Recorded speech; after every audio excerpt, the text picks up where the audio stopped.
Thank you, Mr. Nana.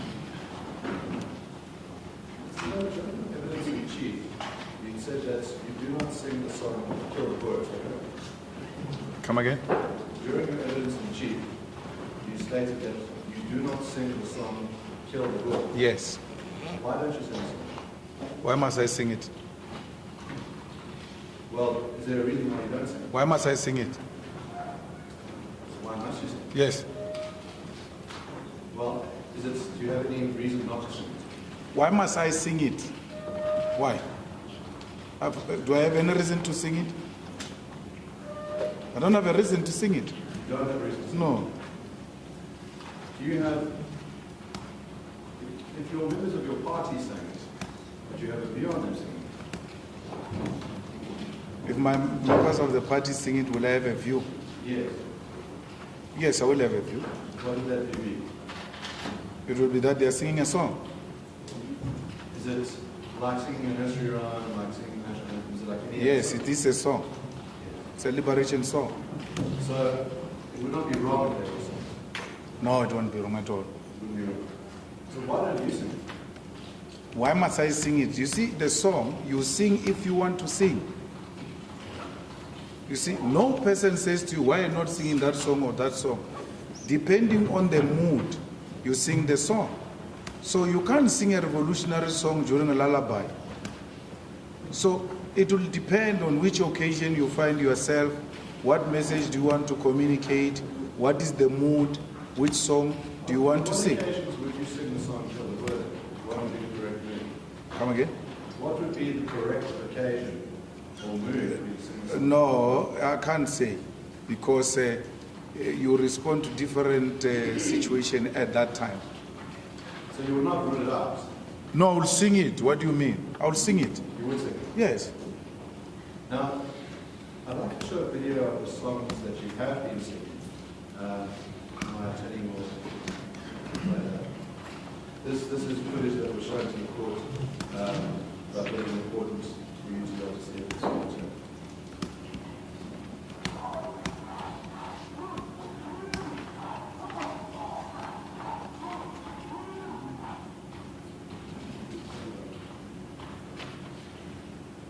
Well, I just want to make sure that the sound plays the Yes, the sound doesn't. Yeah, I can.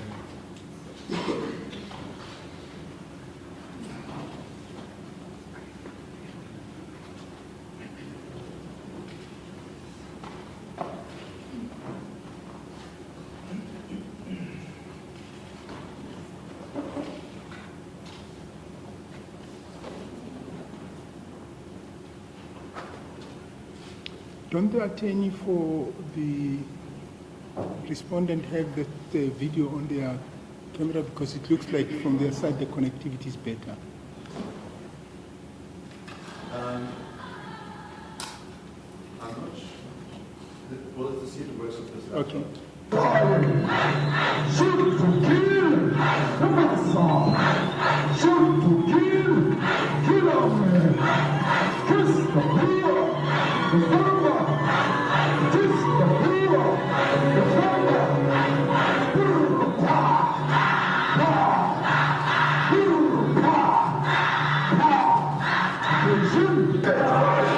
Shoot to kill, kill on me.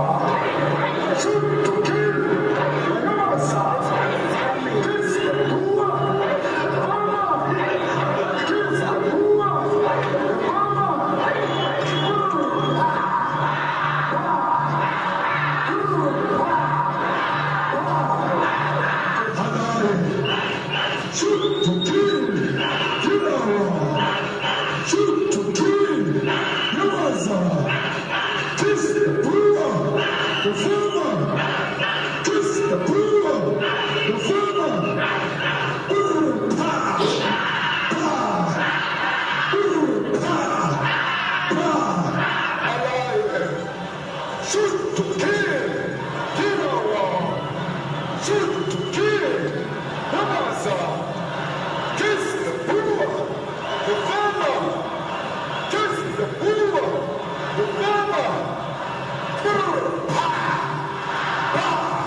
There is no in South Africa.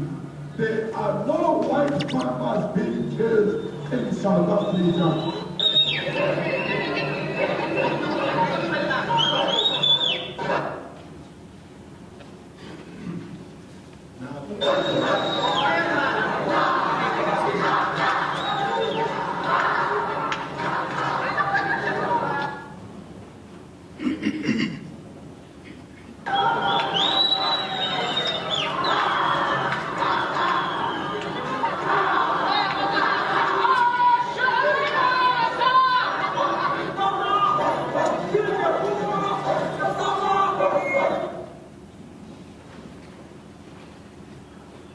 Someone's tugging a cable on the floor. It's interfering. You sure, Williams? Yeah.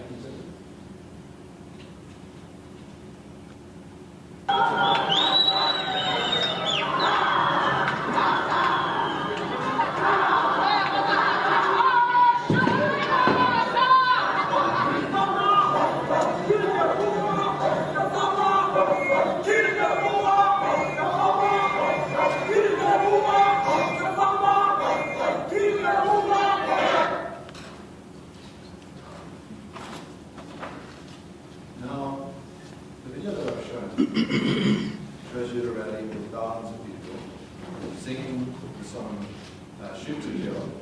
You change the words kill the boer to kiss the boer. Is that correct? Yes. Now, Sorry, that's a point. Your Lordship, just on the technicality, and in fairness to the witness, let's understand what the debate is about. So if you go to paragraph 26 of the complainant's affidavit, and you don't have to go there, Your Lordship, I just want to make the point. The claim is that Mr. Malema saying the song killed the boer, the farm killed the farmer. Now, if the question is pegged on an allegation of a song sang, that must be put to him in the exact terms that he sang the song, and then the proposition can follow from that, not to distort what the claim is, which is he sang kill the boer, kill the farmer. my Lord, return to paragraph 37 of the complaint, my Lord, page 17. I pause to mention that on various previous occasions, Mr. Malema substituted the word kill to kiss the word, despite substituting the word kill when kiss, the Chancellor says shoot to kill, kiss the word bomb. And it was made very clear in the complainant's case that there's a song where one word is changed, but they're the same song. Just give me 1 second. What page is that? That's page 17, Lord, paragraph 37.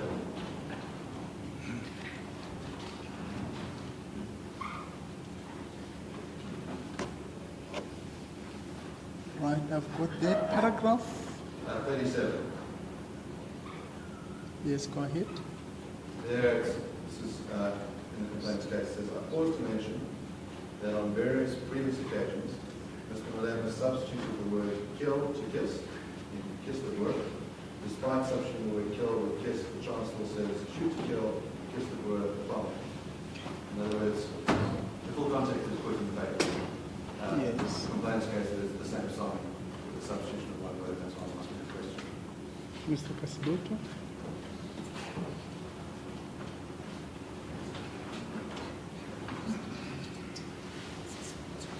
If you can allow me, Your Lordship, I Okay.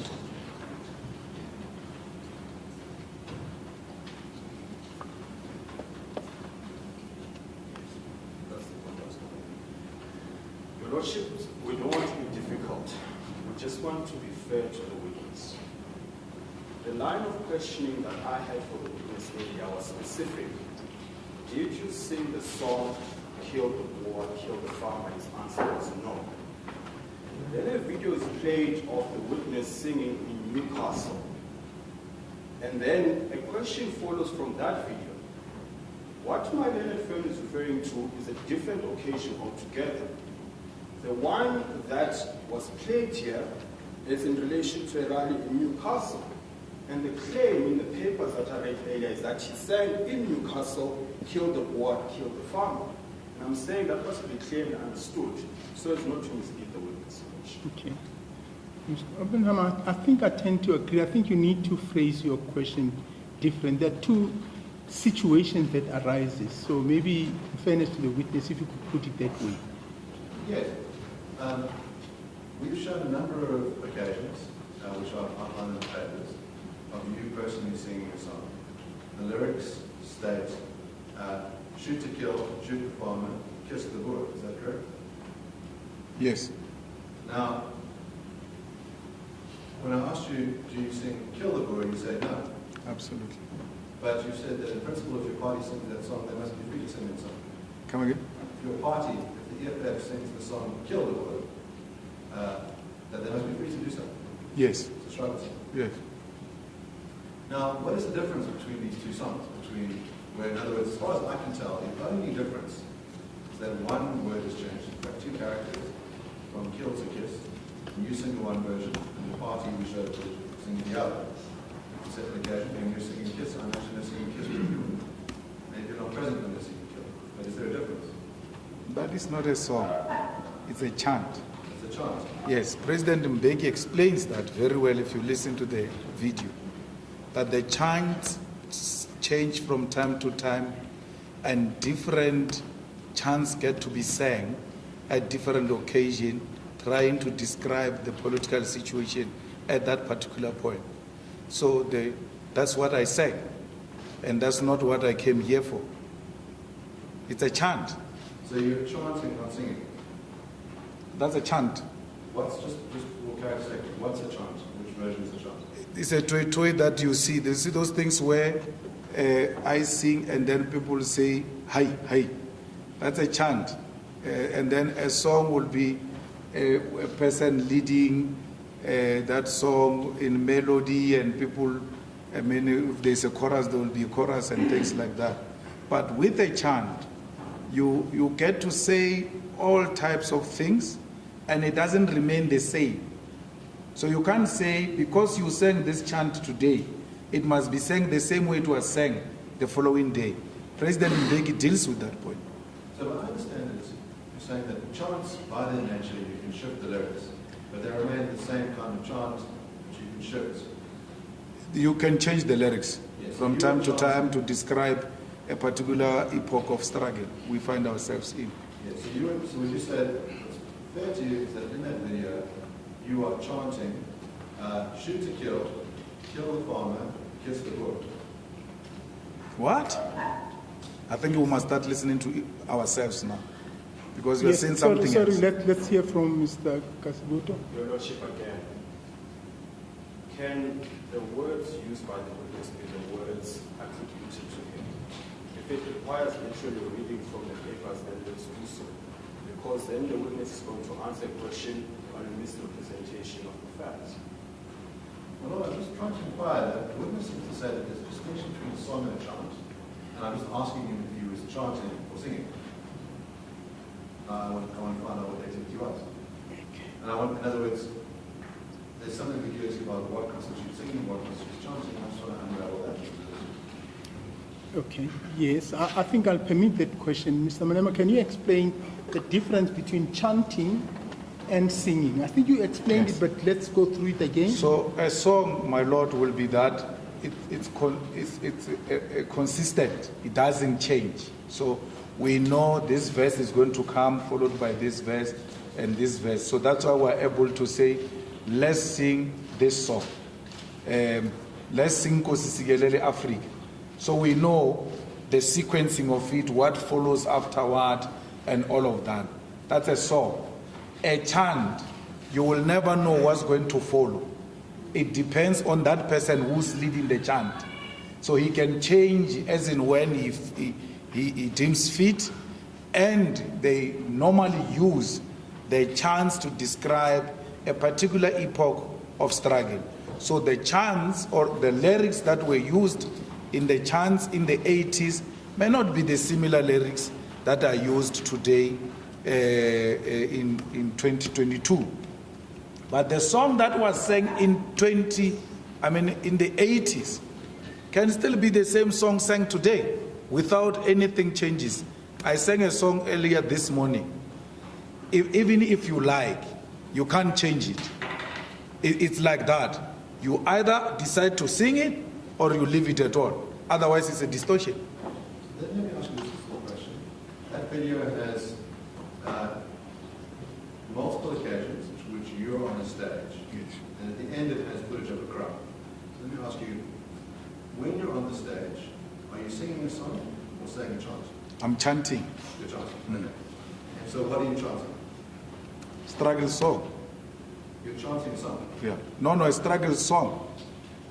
I see. So you're not singing the song, you're chanting the Yes. song. What is that struggle song? They don't have names. Okay, so it's unnamed. Yeah, you can't say Maria Carey, my love. They don't work like that. So then it's an unnamed chant. We call them, all of them, struggle songs. But amongst the struggle songs, you find chants. All right, so how would you identify that chant? But you find it the way I described it earlier. You see, where a leader leads, and then the ones who follow with one or two chants. So if I say shoot to kill, they say hi. Nyamaza, hi, hi. So what doesn't change is this chanting of those who back up the song. But I can change as in when I feel like. Yes. Yes. But the changes, I've shown you chanting that on multiple occasions. Yeah. Is it the same throughout? No, they're not. What are the differences? No, you start from where you want. You didn't start, so before I even arrive there, my Lord, I sing a song first before I do the chanting. So that is not a complete video. I sing a song normally, I can sing any different song, but normally I sing a song, Nomabayas Dubula Sia, even if they shoot us, we're going. So I sing that song, and then at the end of that song, I start chanting. And the words that you are chanting, let's focus on that. What are those words? Come again? What are the words that you are chanting? You can't hear them. Okay. You want me to do it? Yes. Who lived? Hey! Yamaza! You see? So those are the words I see. And the rest of it?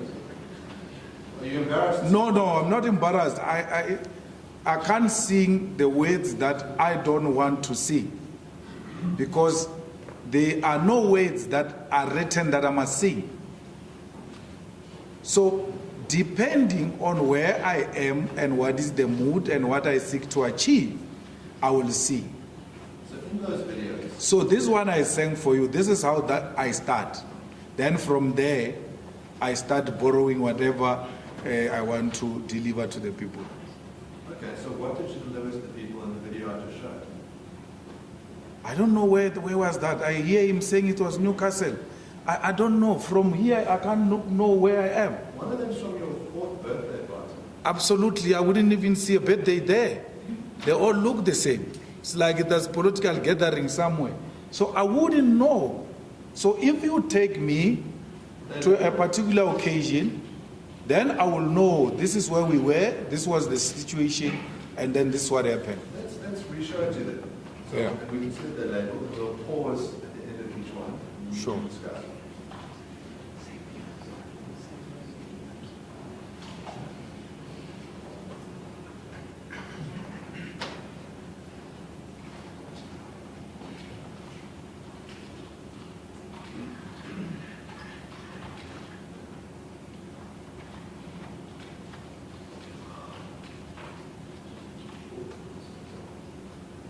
So over here you can see it's labeled at the bottom. It says EFF Rally Newcastle, 7th November 2016. You'll see throughout their labels so you can see where you are. But let's watch this first segment. Also tell my Lord the date. 2016. Yes. So my Lord, I do this every day of my life. I address people. When I finish, I sing. When I finish here, I'm going to address people outside. I'm going to sing. And all of that. So, from 2016 until now, I would have sang in a lot of places. and in a lot of events. And to say to me, I must capture the mood of what was happening at Newcastle on the 7th of November 2016, it's impossible. I'm not asking you to capture the mood. You asked me what was the mood. You asked me, when you were singing this, what message did you want to deliver? What was the mood? I wouldn't know, because this, if you put the speech, then you put the occasion, then you put the whole singing, I will tell you what was happening here. But for you to just come with a piece of a video and say, on the basis of singing, I must remember what was happening here, what was going through my mind here. No speech, no full video, no context, no anyone who spoke before me. I must hear who said what before I spoke, what if I was responding to that person, all those type of things. They cannot be dealt with through a piecemeal. So you ask for a very bizarre thing. Yeah. In other words, this is a chant. You say you've been chanting on a regular basis. Yes. And you're saying it cannot be understood without hours and hours and hours of footage of all the other speakers knowing what the mood was on the day. I would say that any reasonable person can listen to what you're saying and they can understand what it means based on that. You don't need hours and hours of prior speeches of knowing what other songs were sung. The question is, what does this song mean to those that are listening to it? And what I want to do is I want to play this for you, and I want you to tell me what it is that you're saying, because it sounds like you're really struggling to remember what you were saying. No, I'm not really struggling to remember what I was saying. I'm not even trying to remember 2016. I'm not trying to do that. And I won't do it. Because there are so many times I've sang this song. As to why particular at June 2016, way back there, there's no way I can help you with that. I'm not asking for your motivations for why you're singing this song. Huh? I'm not asking for your motivations for why you're singing this song. I'm asking what it is you were singing this song. Oh. I'm going to play it for you, and you can respond. Okay, let's go. Shoot to kill, come on, song. Shoot to kill, kill on me. Kiss the poor, the farmer. Kiss the poor, the farmer. Pa, pa,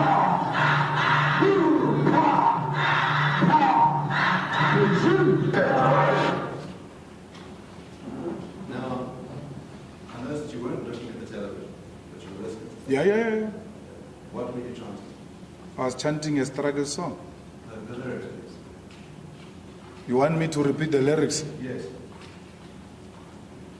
It's too long. Then you have to play, stop, and then I will repeat it. We can do that. Yeah. We'll do it for this extract. So if you want to look at the screen, this is your 4th birthday party. And Oh, when you say yours, you mean EFF? Yes, I assume you're all in for this. Okay. EFF's birthday party. Just at any juncture you can say pause. Yeah, sure. And then we'll pause.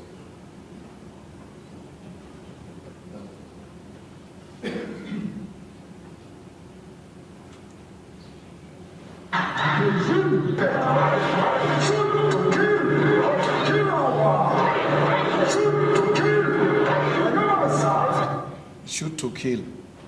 It's self-explanatory. Shoot to kill. All right. Yes, shoot to kill. Kill a man. Shoot to kill. Shoot to kill Nyamazan. So Nyamazan is an animal.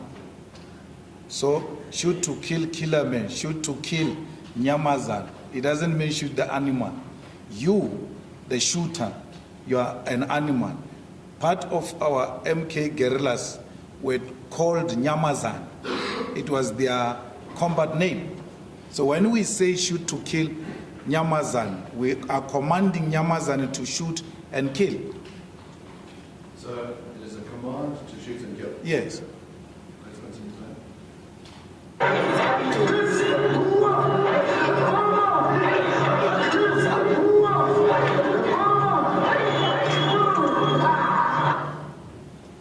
You also want me to interpret the language you hear?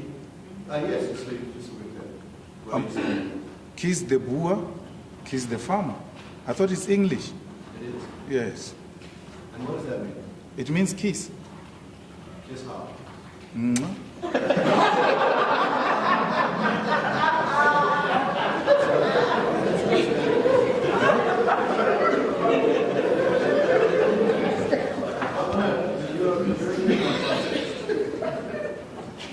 you said that the first verse that we did are an instruction to kill.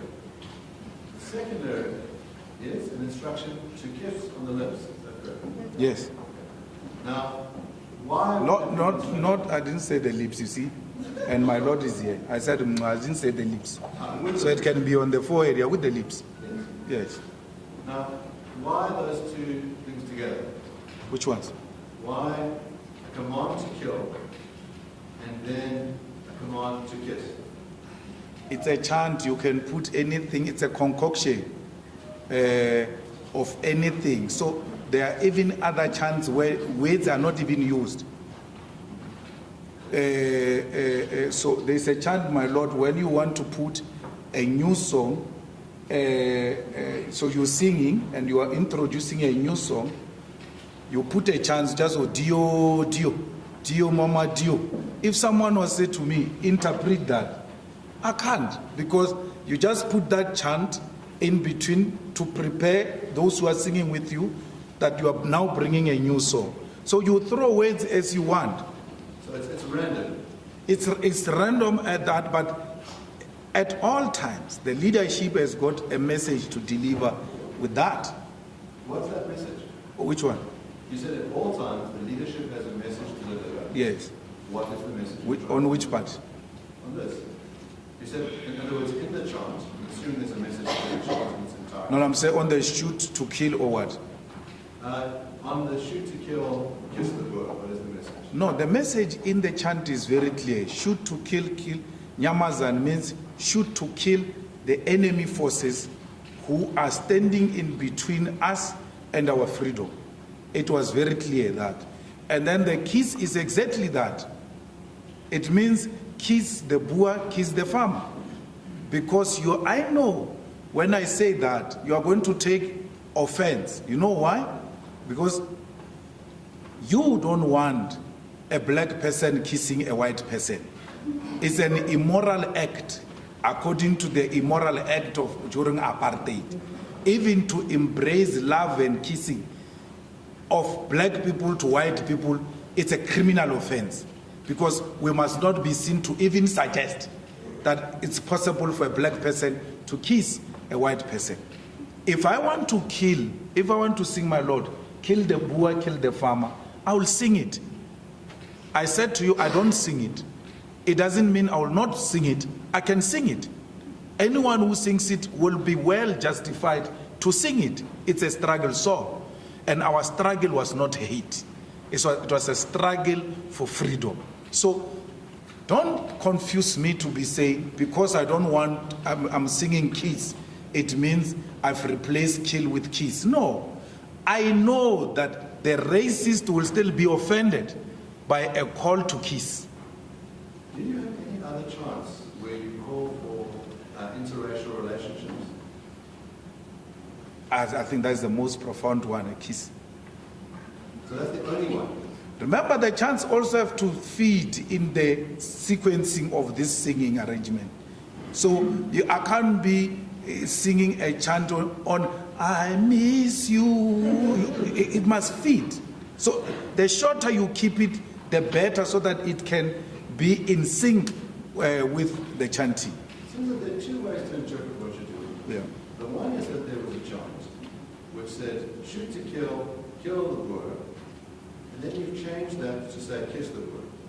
And your explanation for that is that what you were calling for is interracial love. Right? And that's the reason why you've changed it. No, is he saying that, I thought he says, I sang the word kiss the farmer as a sign of provocation because I knew they would take exception to it. Yes. I don't think he was saying... I didn't say reconciliation. He was saying as a way of a reconciliation yes. I think that's true. To be fair, in other words, you're saying the reason why you're singing it is because you want to offend people by putting forward the notion of interracial love. No, I want to offend the racist who had declared that a black person kissing a white person, it's immoral, which is wrong. That alone, it's immoral to say black and white can kiss. So I know when I sing this song, the racist, white supremacist will still be offended. But my Lord, if we were to take his argument that I replaced kill with kiss when it comes to that part, it's as if this is a song written and then you know that when you arrive at this portion, then there is a kill. And then now we're no longer finding kill in that portion, we find kiss. It's not correct. Because in the chant, my Lord, you can just start with kill the Boer, kill the farmer, without chanting shoot to kill a man. It's not a sequencing. You can start either way. You can say, Amandla, awetu, Amandla, awetu. Kill the Boer, the farmer. Kill the Boer, the farmer, immediately. So it's not like you have to follow certain things. Then now when he arrived there, he now realized and then he changed. No, I would have changed the flow of the song if it was flowing like that. The chants don't flow like that. You can use it anywhere if you want, or you choose not to use it at all. It all depends on what you want to chant. It's a democratic free country. So what would you meant if you chanted shoot to kill the Boer? What would be meant by that chant? No, it would have meant the same thing. It's a struggle song.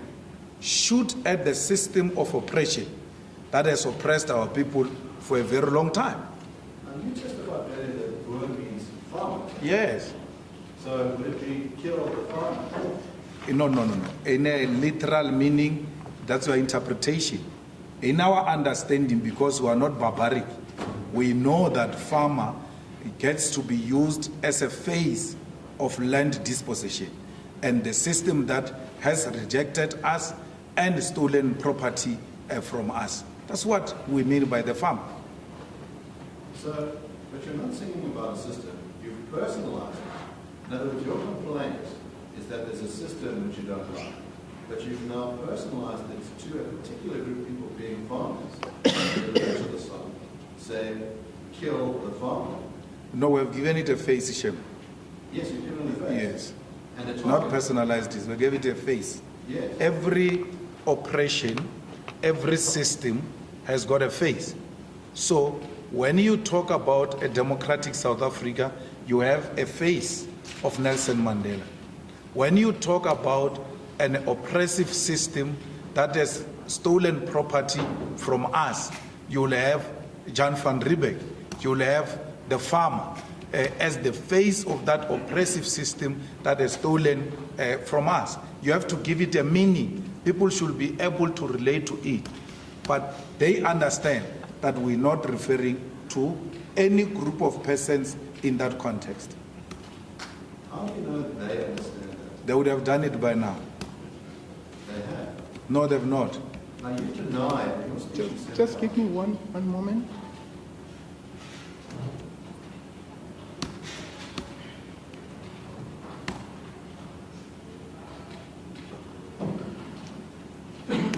So, Mr. Malema, you're saying we are not referring to a group of people, No, we're referring to a system. to a system. Yes. You may proceed, Mr. Malema. I'd like to, on this question around kiss and kill, it might be useful to read to you what was found by Judge Lamont. Yeah, sure. At paragraph 100, the judge says, an important feature within the ambit of the range of permutations is the ability of the speaker to so structure the delivery of the message as to cause the audience to attribute different meanings to the words than the meaning which are ordinarily attributed to them. This elasticity of meaning has been manipulated by persons who are skilled in the art of words since time immemorial. Literature is filled with parody and innuendo to name but a few forms. He says it is possible to illustrate this point by recalling that at a point in time, Malema sang, kiss the Boer.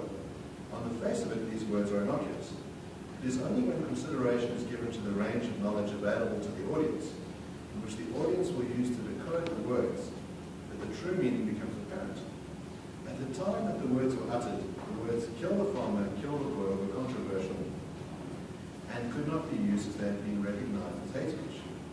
The fact that the words "kill the farmer" and "kill the boer" were hate speech was well known to all members of the audience as it had been widely publicized.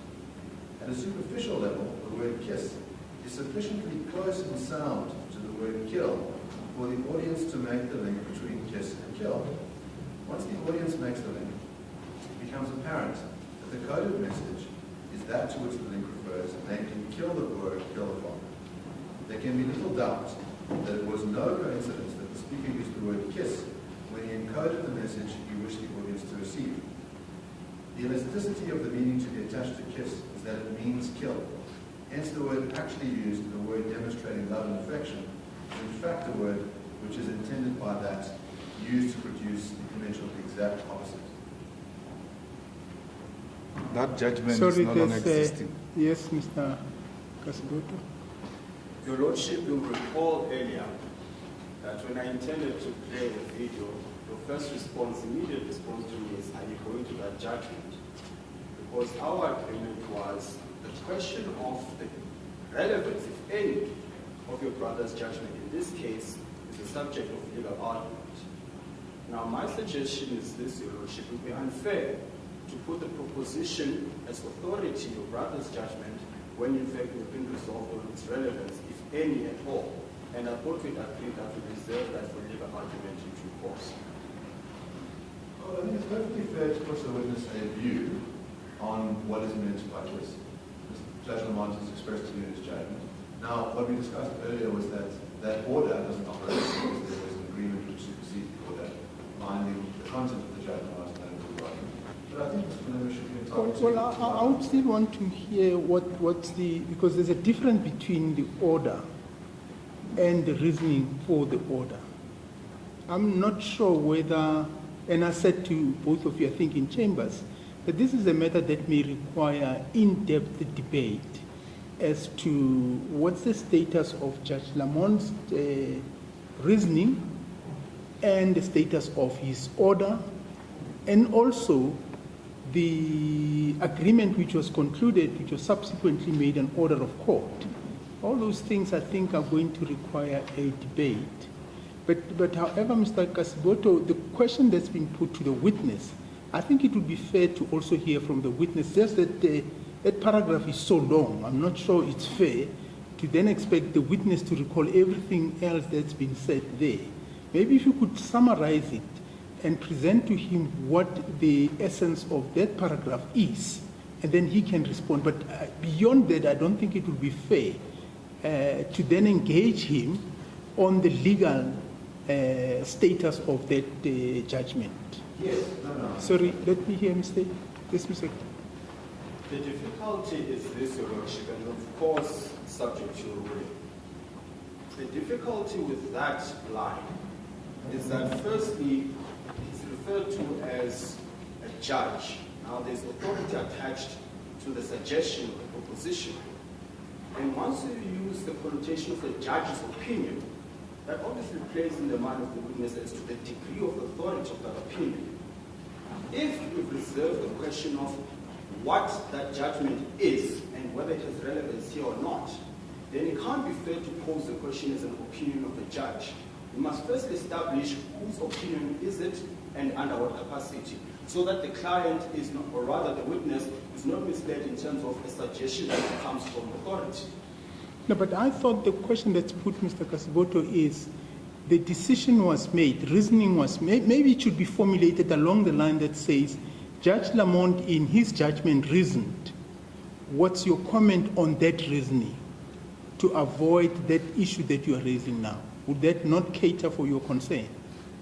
I don't mean to be difficult, Your Lordship. My point is this. Once you introduce that as part of the process here, then we're predetermining what the outcome will be once we have this debate around whether his reasoning is even relevant and whether it can be relied on. Because what now... We are now sitting at a higher level. Yes. Yeah, so I think that's the concern that's been raised, and maybe put it as a proposition and then it would solve the problem. Yes. We put the proposition to you by husband. The proposition is simple, that the term kiss is coded language for kill. That in the context of the song and the audience's knowledge of the song, that the term kiss doesn't mean to express love. It is code for kill. And that is a reasonable way of interpreting the word in the full context of the rest of the chant. No, the kill can be confused with kiss. That's number one.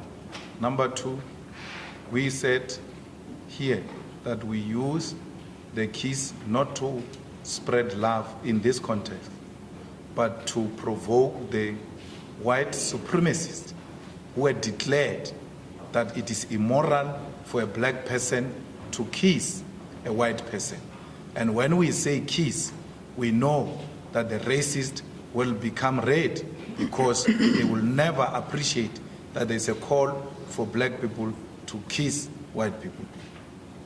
I put it to you again that there don't appear to be any other instances where you have taken this line as a chance that black people should kiss white people in order to offend white supremacists. This strikes me as an after-the-fact explanation to try and cover coded language for the apparent equivalence. Which other place have I been asked to explain it the way I'm being asked to explain it here? I asked you earlier, I said, are there any other instances of songs or chants where you call on people to engage in interracial love? Are there any? I'm not calling for interracial love. Why do you keep on insisting that I'm calling for interracial love? Interracial sex? No, I'm not.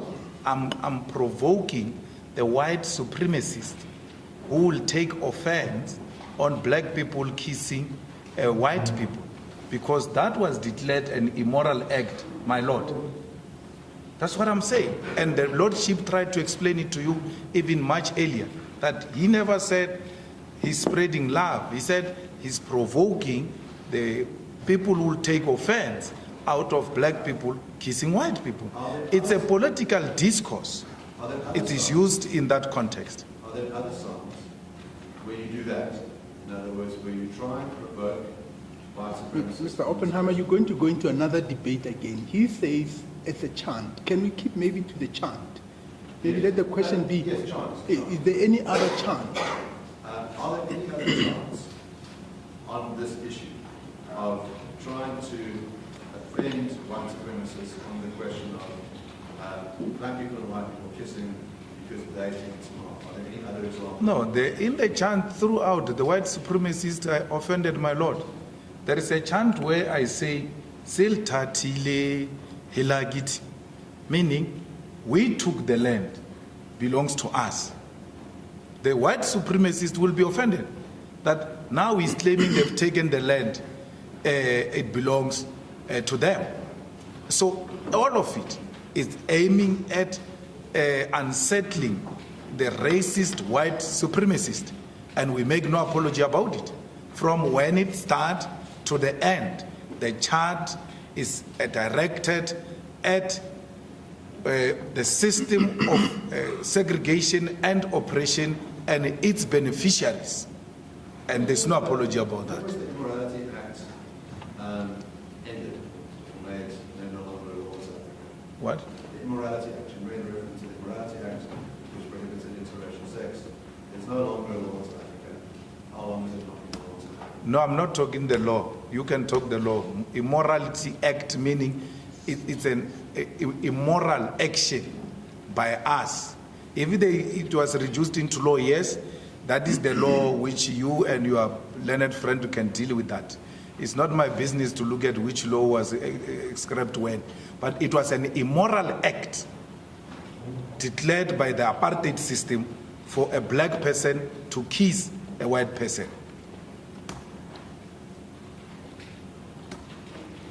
The next part of the song, as you firing guns and saying pow, pow, is that correct? Yeah. What's the purpose of that? Chants by their own nature, they agitate. They are used for mobilization, they are used for agitation, they are used to make sure that the youth become interested in the struggle. And then that's why there will be sounds like that. But to show that there's nothing literal, even the shooting of the gun is not the real gun.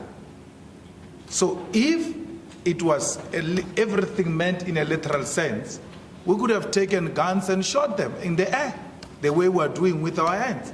Would you stand on the stage with the gun and shoot it in the air? Come again? Would you stand on the stage with the real gun and shoot it in the air? You are trying your luck. I'm asking simple questions. You are trying your luck now. In what sense? You are trying your luck because, my Lord, this question is asking me about is before court. It's on another court. He's trying his luck now. It's a simple question. You can say yes or no. Yes. This matter you are asking me. Okay, sorry. Yes, Mr. Kasibota. Your Lordship, I think that point is clear. Can't persist with that line of question, honestly. Well, the witnesses said that they find guns with their fingers and don't use real guns. I'm asking a simple question, which is whether he would use a real gun on the stage. Answer yes or no. But to what extent would his answer seem to be there is another case related to the shooting of a gun? To what extent does the answer he gives prejudices or may prejudice whatever is happening in the other case? Does he want to say that he doesn't want to incriminate himself? That much good. Yes, Mr. Kasibota. Your Lordship, whatever form of an answer he gives is prejudice, regardless of what the response is. The matter is lies before court. We're talking self-incrimination, fundamental constitutional rights here. The answer is clear. I will not answer the question before another court. However, it raises the question, if it relates to the merits of that, or has an implication to it, it can't be required to answer the question. You see, sorry, I beg your pardon, Mr. Benhammer. My concern is sitting here, and this is a matter that may require a serious interrogation, because the essence of the answer he's given is, I'm not going to answer that question because that issue is before another court. Sitting in this court, being a different court to the ordinary courts, what crosses my mind is, how do I interrogate that issue? And to what extent could the court be blamed for if it permits the question to go through and the answer be given? Because we don't know what answer he's going to give. And the consequence thereof result in the complication of prejudice. And I may be incorrect, but it's, the sense I get, it's referring to a criminal case. Well, you see also there we now confronted with a situation where this court doesn't apply the same standard as the standard that would be used in that court. That court uses a very high standard. And this court uses ordinarily a much relaxed standard, in fact, much relaxed than even the ordinary civil court. Aren't we running into the risk of compromising certain constitutional rights? Well, the witness himself, they said, we don't use real guns on stage because we are engaged in the realm of metaphor. Now, I asked them a simple question, which is, would you use a real gun on stage? Now, at this juncture, you can say there are court proceedings on that very issue. And on that basis, I won't answer. That's what he has said. I thought maybe he didn't put it in those, that's my interpretation of what he said, but maybe let's just get him to put it properly on the record and permit me to put the question to the witness. Mr. Malema, you've been asked the question as to whether you would use the gun if you're on a stage. Now, you've suggested that the answer is obvious because there's a going case. Are you suggesting by that you wouldn't want to answer the question, or you're giving an answer that may require somebody to interpret? The criminal case is before the East London Magistrate Court, and his clients are involved in that matter, where they are alleging that I shot a firearm on the stage in an open space where there was public. Whatever answer I give here, it will have implications on that matter. And he's asking it knowing that there is such a matter before the court. Okay, So yes. I will not be answering the Okay, thank you question. very much. So that, I'm satisfied with that. okay, thank you, Mr. Oppenheimer. Now, we spoke earlier about you embracing the Constitution, is that correct? Yes. You embraced the Human Rights Commission as a Chapter 9 institution. Absolutely. Now, the Human Rights Commission was tasked with this question to determine whether the song "Kill the Boer, Kill the Farmer" amounts to hate speech. And I'd like to read you what their finding is and some of their reasoning. The final determination was the slogan "Kill the Farmer, Kill the Boer," as chanted at the ANC rally in Kimberley and at the funeral of Peter McCarthy in Polokwane, is hate speech as defined in terms of Section 16(2)(c) of the Constitution. And that tribunal held the slogan under consideration as appeal was chanted at high-profile functions organized by the African National Congress, the ruling party in this country. These events and the chanting of the slogans were widely publicized. There can be no doubt that the slogan, given its content, its history, and the context in which it was chanted, would harm the sense of well-being, contribute directly to a feeling of marginalization, and adversely affect the dignity of Afrikaners. The slogan says to them that they are still the enemy of the majority of the people of this country. It contributes to alienation of the target community and conveys a particularly divisive message to the majority of the community that the target community is less deserving of respect and dignity. This generalized slogan is directed against an entire community of people. Words convey meanings and do cause hurt and injury. There is a real likelihood that the slogan causes harm. What is your view on the finding of the Human Rights Commission? Yeah, you read long things. Sorry, I beg your pardon. So very clear, my lord. The first problem is that that is one of many other findings of the very same institution on the same subject matter. What is put to the witness is one version, not the second version, which found the exact opposite of what is being suggested. Prejudice one. Hold on a second, just answer the question. Sorry. Implications that there's a second version. This is the appeal tribunal. This is the higher authority. The implications being drawn that I've misled the witness by reading something that has been overruled. It's not the case. Mr. Kasibuta? I insist, Your Lordship. There are two decisions coming from this process which vary, and one version is given to the client, to the witness. That's the first prejudice. The second is this. He's being asked as a lay witness to interpret the law. He's being asked to interrogate. Firstly, he does not have the benefit of reading what he's referring to. He does not know the merits and the demerits of what he's referring to. And then he's asking him to make a legal analysis on the basis of the document he's in read or consulted on. The third prejudice is that is precisely why we're here. He's being asked to give an opinion of what this court should find. That's the essence of the question, and that can't be permissible. Well, before I give Mr. Oppenheimer an opportunity to respond, but on the first question, Yes. he's read to him the decision of the appellate, of the appeal. Yes. Why can't you address the shortcoming in that question in reply? Because I would assume that in your reply, you could say, was this the only finding related to the Human Rights Commission? And that can be clarified at that point. Yes. So that doesn't seem to me to sustain.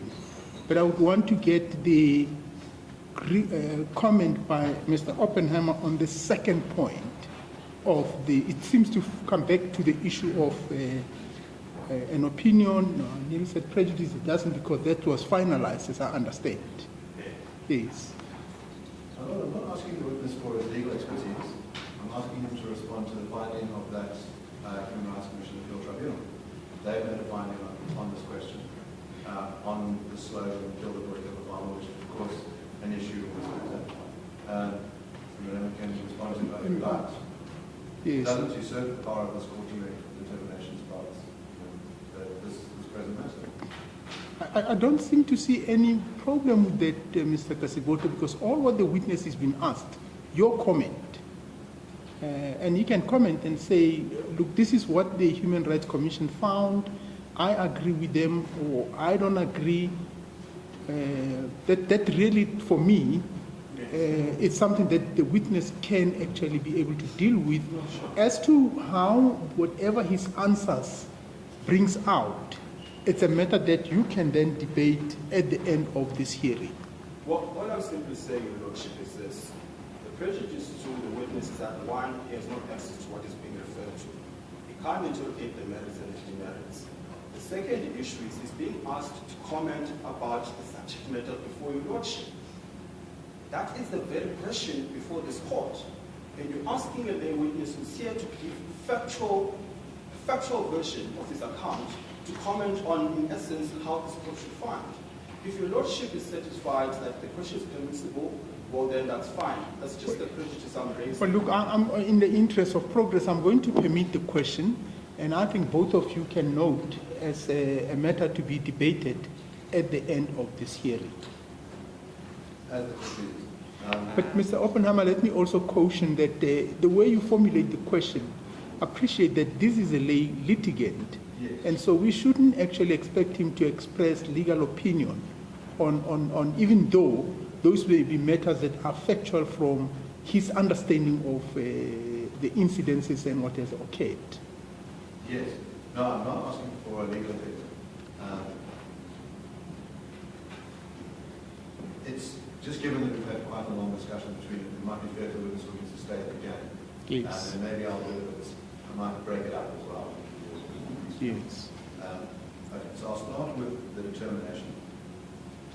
The determination of the tribunal was the slogan, kill the farmer, kill the boer, as chanted at the ANC youth rally in Kimberley, and at the funeral of Peter McCarthy in California, is hate speech as defined in section 16(2)(c) of the Constitution.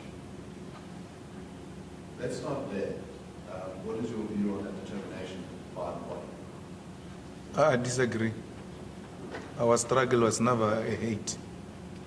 Our struggle was a struggle for a just cause, and it still is to date. Then in the reasoning it states, the slogan under consideration is appeal was chanted at high-profile functions organized by the African National Congress, the ruling party in this country. These events and the chanting of these slogans were widely publicized. There can be no doubt that the slogan, given its content, its history, and the context which was chanted, would harm the sense of well-being, contribute directly to the feeling of marginalization, and adversely affect the dignity of the commons. Let's start there. The reasoning of the tribunal is that the singing of this song targets a group, identifiable farmers, and it says, you are worth less, you are worthy of being killed, that it creates a sense of marginalization. What is your response to that? It's incorrect because I've explained to you that we're not targeting any individuals. Ours is a struggle against a system of oppression that has robbed us of our land and our economy, and that's what we're engaged in. Do you think that those farmers are a part of that system of oppression? They are the beneficiaries of the system. Are they responsible? Should they be held accountable, those farmers? Well, when the system collapses, they will all appreciate that we are all equal, and therefore there's no one who's superior to the other. And that's how they will take accountability. Are they equal now? They are not. They've got more, and we have less. Do you understand there's different kinds of equality? Equality in terms of material assets, and then there's equality in terms of inherent worth and inherent dignity. Inherent worth and inherent dignity, equality before the law. Yeah. Do you think farmers have inherent worth, inherent dignity, and should be treated equally before the law? They are treated equally before the law. And they are equals, they are moral equals.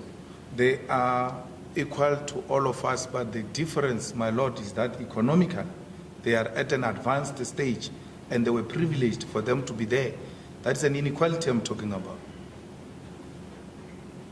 Remember when we started in the morning, I know it's in the afternoon, we said political freedom has been ushered in. What is incomplete now is an economic freedom. There is still an economic apartheid that must be dismantled for the benefit of all. And if I understand your evidence as well, the dismantling, that those that have more, that must be taken from them, it must be given to those that have less, so that you have equality of items, is that correct? We must share. Yes. Yes. And then in other words, if there is a wealthy black farmer, he must give to the poor black farmer. I'm happy you mentioned it, because when we say farmer, we don't say white farmer or black farmer. We say farmers who have become the face of land dispossession in this country. So there is no black farmer or white farmer who's going to lose a farm. All we are saying is that those who have, they will continue to have their own, and this abundant land that people just go around bragging to boost their egos and not using it for any productivity will then be given for those who don't have. And in that sense, we are now equal. Now, the finding of the tribunal is that the song contributes to the marginalization of the community. It makes them feel less worthy because they are being isolated and targeted. What's your response to that? Their economic standing in society will never make them feel less worth. That's what actually makes them to behave as supremacists. They do so because their standing in society economically has put them ahead of other race, and therefore there's nothing that can make them feel worthless. With such material position in their position, there's no way they can feel less worth. Huh? You said it makes them ahead of other races. Is that correct? It makes them ahead of other race. Other race? Yes. So there's an equivocation that you seem to do here. You say, no, farmers are black people and white people. Then when I ask you, you say, no, they're making themselves ahead of other races. So what do you mean? My brother, the farmers are white predominantly, and you know that. So when you talk farming, you talk white. There will be small portion, very insignificant black. It doesn't mean there is black and white farmers.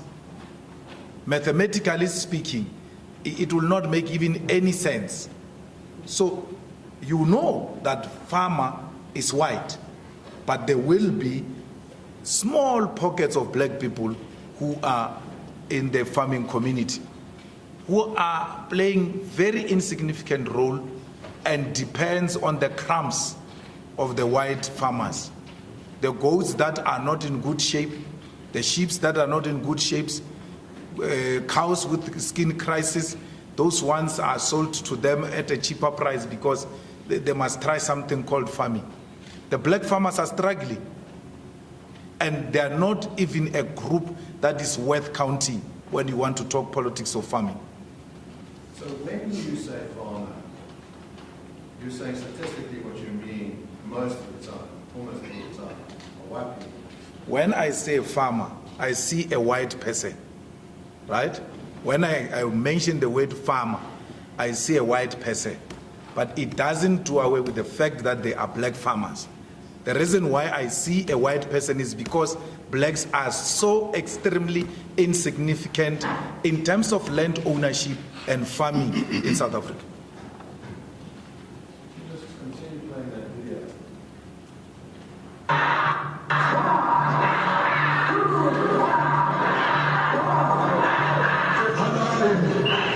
Shoot to kill, shoot to kill, kiss the poor, the farmer, kiss the poor, the farmer,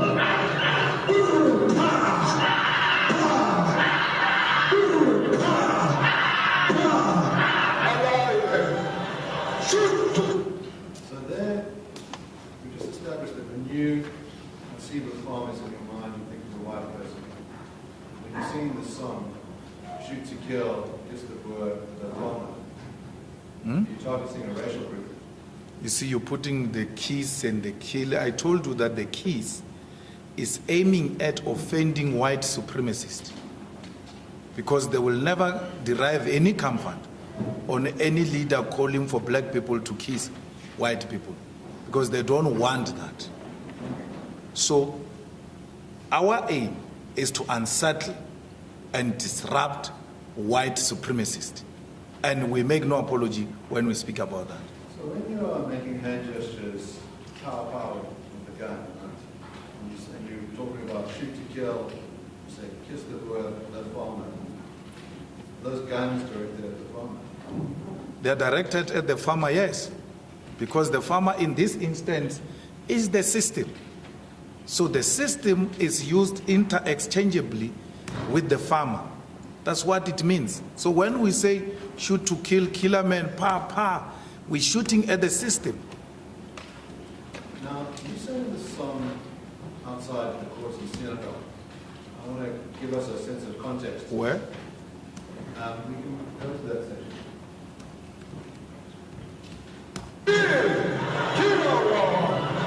Shoot to kill, kiss the poor, the farmer. Is this a Seneca? This is not Seneca.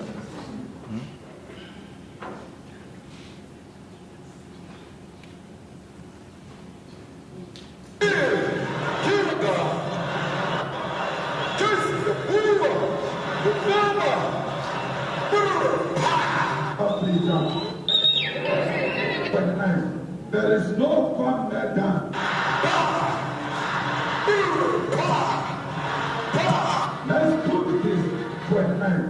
There is no farmer dance in South Africa. There are no white farmers being killed in South Africa.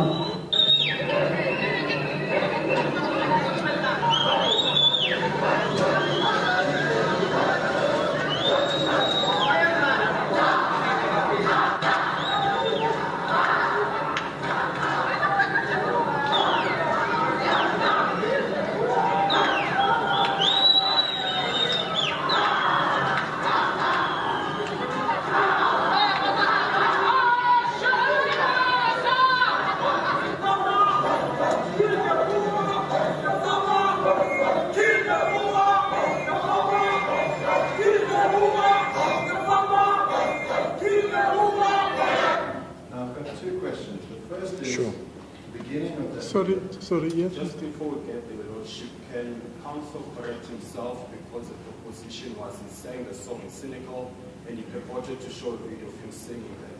So if this line of questioning is going to move from that false premise, it would need to be corrected first. Yes, no, I intend to correct that. I think it's fair to say that when I say you, I mean the EFF, not Mr. Mandela. No, Mr. Mandela. So that video starts with an extract from a speech that you gave in Senegal. Is that correct? Which one? That the Senegal.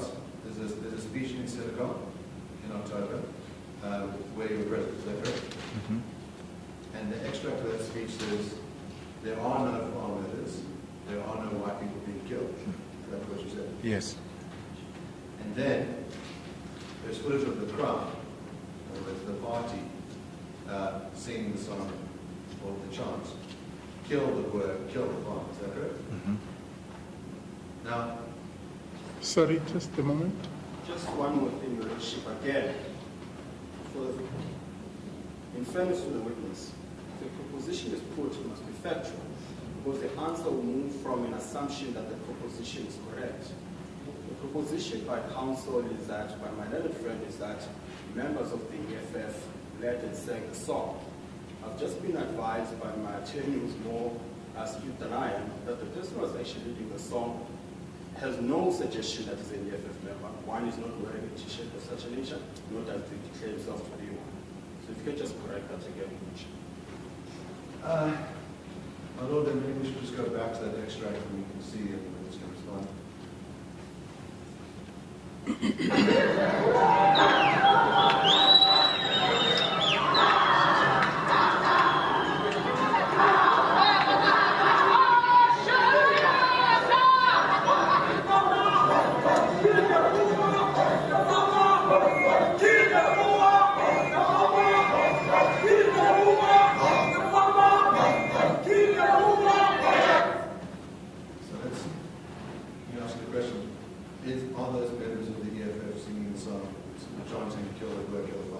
I wouldn't know, my lord.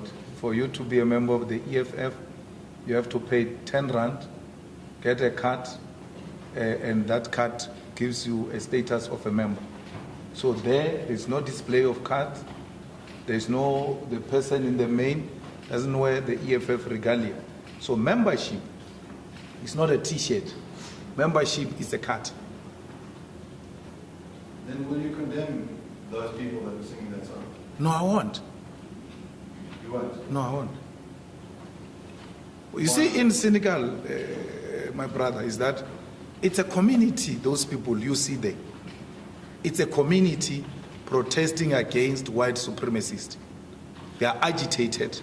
They are angry at what the white supremacists have done in that court, where they broke into police station, chased the police away, broke into the court, fired guns right on the face of 2 females who were managing the door at the court. And the people respond in a manner they did to show their displeasure at what happened. They never killed any Boer. They were singing to show that they are angry. Do not take away the right of our people to show the white supremacists that they no longer have a place here in South Africa. So for me to condemn them will be to promote the white supremacists. So I'm not going to do that. Why do you play this funny game? So those guys wearing EFF t-shirts, I can't see their cards. I don't know if they're EFF members, but of course I'm not going to condemn them. Why play that game? No, I'm not playing any game. 2 things that you must get right. 1, are those EFF members? I'm answering the question on membership, and I clarified to you what is a member of the EFF. For you to be a member, you must pay 10 rand. That 10 rand must be deposited and must have a card of the EFF. That's number 1. Therefore, I said to my Lord, I can't say to my Lord, these are EFF members, without me confirming that they are members. Therefore, I can't with confidence say these are members of EFF. That's number 1. Number 2, I said to you, this is a community. So it's a concoction of everything. I was in Senegal. We had white African right-wingers there. We had Afriforum members there, including some black Afriforum member who looks very familiar with that one who killed the Boer, killed the farmer. He had changed himself. A black Afriforum member changed himself in Senegal. If you go there, you will see that. And then we even had the ANC at Senegal protesting. My Lord, we know those who engage in the struggle that for every protest, the regime, especially the white supremacists, will deploy agent provocateurs amongst our people to provoke us or to provoke the police. Now, for me to come here and say, these are our members, and that agent provocateur responds tomorrow on Twitter that Malema said I'm their member, I'm not their member. I can't say it's our member. But they sang the song. The context is they were angry with the actions of white supremacists, and they were justifiable to act in a manner they did. You're not going to tell them how they must be angry. They were very angry, but what we appreciate of that community is that they never took law into their hands. They used the song to demonstrate their displeasure at white right-winger racists who had showed the law in Senegal that they've got no regard for it. I'm going to put a different proposition to you. Sure. So your proposition is that the reason why they were singing this song, chanting this, was to show displeasure to the vigilante group that attacked the court. Yes. Now, the reason why there was a court hearing in the first place is that Brendan Horner, 21-year-old, was murdered and his body was put on display on a pole. Now, he was a farm manager. The simple reading when the crowd sings, kill the word, kill the farmer, is that they are celebrating the killing of Brendan Horner. You're thinking very low of black people. Must be ashamed of yourself. Be ashamed of yourself. How can our people celebrate death? Our people have never done that. These people are, my Lord, they were not even going to court. They were never part of the court. until the court staff had to go and lock itself in a room where right-wingers, gangsterism went to break the court, where right-wingers turned the police van upside down and police were helpless. The people said, we will defend our institutions of democracy, and they did that. And when they arrived there, they were showing their displeasure. These people are angry at what these white right-wingers have done. And in showing their displeasure, you say they were celebrating. My Lord, after that, one, those white African right-wingers never went back to court to mess up the court. Two, our people never went back there because order was restored in Senegal. Police had given up and ran away. Our people went to defend their police, which is a revolutionary thing to do. When the democratic state is under attack by vigilantism, the people themselves have got a duty to take up the streets and make sure they defend the institutions of democracy. And I'm happy that I was leading from the front to restore order in Senegal against vigilante groups which were destroying the courts and the police station in Senegal. There's no celebration there. There's no single poster, my Lord, that can be shown on this video. What a good riddance. The Boer died. Good thing, happy. And when we celebrate, we bring all types of things, by the way. If you see us celebrating, there is trumpets, there is goo-boo, all types of things. We bring them together and we celebrate. So here, it's not a celebration, my Lord. It's an occupation of picket lines where people demonstrate their dissatisfaction with the conduct of Afrikaner vigilantism that displayed itself some few days before. Let me ask you, you started that speech by saying there are no farm murders. Yes. And no white people are being murdered. Yes. What did you mean by that? There are no farm murders, my Lord. There is murder. It's not directed at farmers. There is just a general killing of people in this country because the security of this country has collapsed. So you can't classify it like that, because then you are suggesting a certain group of people, because of their race, must be elevated over the matter that we see in the township. That's not a suggestion. You don't, the way you phrased that, you said there are no white people being murdered. Let's talk about that. No, there are no white people who are being murdered. There are no farmers who are being murdered. If you complete that speech, there is murder going on in this country because we are occupying a crime scene. South Africa has become a crime scene. So leave putting the race to it. To stop saying white people are being killed. Stop saying farmers are being killed. You must say our people are being killed. Here, there is a problem of men. Very strange, because your approach throughout is to focus on racial suffering. So black people are being targeted and other oppressors. Yes. You have no problem saying that. But then if you want to say, well, these farmers are being attacked, and you identify farmers as being white people, then you want to deny it. Then you want to say, no, there's nothing to see here. Why? White, black people were discriminated as a race. It was a conscious decision to discriminate black people as a race. And in dealing with that violent, racist attack on black people, you have to classify them as black people because they were discriminated as a race. In this context, my Lord, farmers and white people are not being killed for race purposes. They are being killed because crime is out of hand in South Africa. And to even equate that to the segregation of black people as a race, to what I'm talking about, that there is no program, there is no conscious decision taken anyway that farmers and white people must be killed. There is just general problem of crime, there's a problem of murder, and it's increasing, and police are failing to handle it. I'd like to refer you then to the evidence of Mr. Wilson. You could turn to page 202 of the bundle, page 164 of the book. I don't know if you're Of? No, my lord, I can't read Ruth's book. I refuse. I'll read it to you. Yeah, but I don't want that. I'm not going to be used, my lord, to promote Ruth's book. Ruth came here to promote his book. And Okay, okay, Mr. Malema, I think let's do it this way. Let Mr.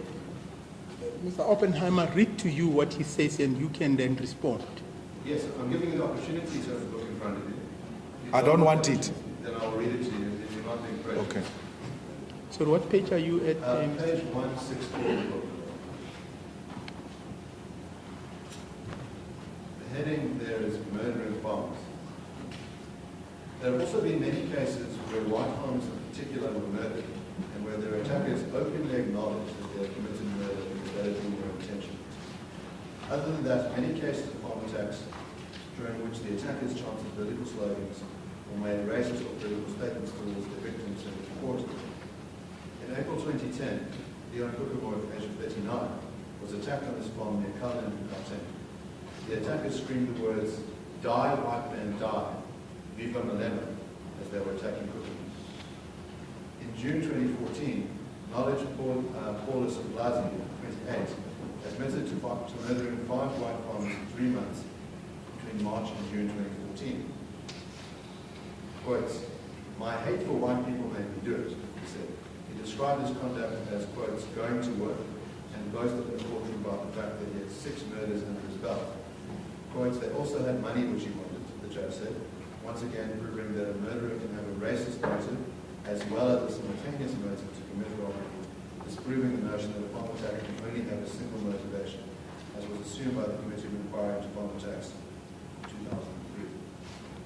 Now, Mr. Malema, I'm giving you 2 instances where a white person is killed, and from the words that they've said, it's clear that there is a racist intent, not ordinary crime. The person is killed because they are white. Not to deny it. Well, your court. Sorry. Yes, Mr. Kasibu. Again, Your Lordship, we're dealing with a lay witness here, and evidently hasn't read the book. Now, if the proposition is put as fact, then the fact must have, the authority for that must accompany it. The text that's been read by my learned friend here, it says by Mr. Watson, that's the footnote. It says, personal interview with Piwe Nyan. No article, no report, no judgment. So it must be clear. Sorry, where are you looking at? My apologies, Your Lordship. So if you go to this account, Page 164. page 164, footnote 46.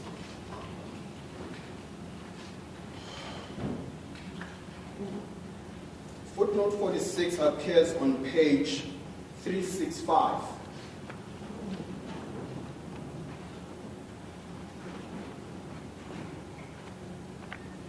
Yes, I found that. Now, that footnote is reference to the text that was read by my learned friend earlier. And then one would have expected you find a news article of a sort, you find the actual judgment of anything of a sort. But all it says is personal interview with Piwe Nyan. Now, other than that being hearsay for one, the second issue is it must not be put as fact. It must rather be referenced as such. Mr. Rhodes had a personal interview with this guy. This is his version. Give a response to it. Yes, Mr. Oppenheimer? Well, what I'm putting to the witness is that this is in testimony that Mr. Lewis gave, and it's in the book. An argument that can be dealt with as to the underlying sources of that material. I'm putting 2 cases. But you're putting those cases as factual incidences that has occurred. Yes. And I didn't pick this one up during Mr. Rhodes' testimony that in fact 46, footnote 46 relates to an interview with a person. I think what the objection is, or the point that's been made, let it be put to the witness in its true nature, that there is something written in the book that relates to incidences in 2010 and 2014, and those incidences, the source thereof comes from Mr. Nyanda. Now, what my agenda refers me to an article in the Lunchbook on 12 April 2010, which is Class on College Spear View of the Lemon. What page? That's at page 367 of the book. Yes.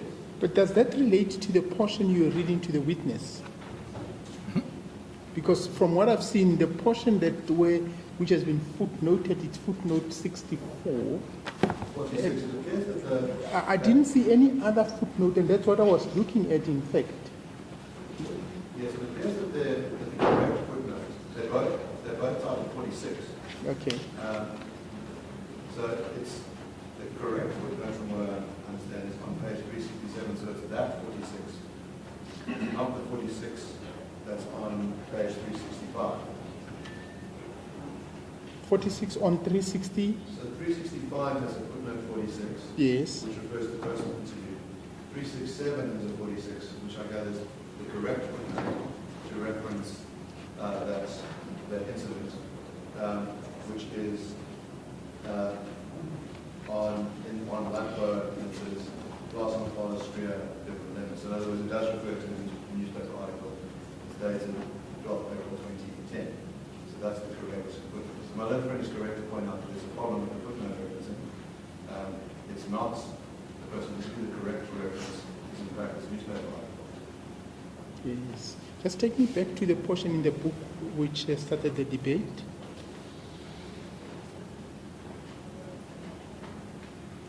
So my lord, it's, in other words, the portion that is stated, the first portion is in April 2010.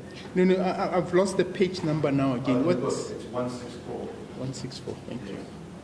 So, in other words, 164, I refer to a particular incident.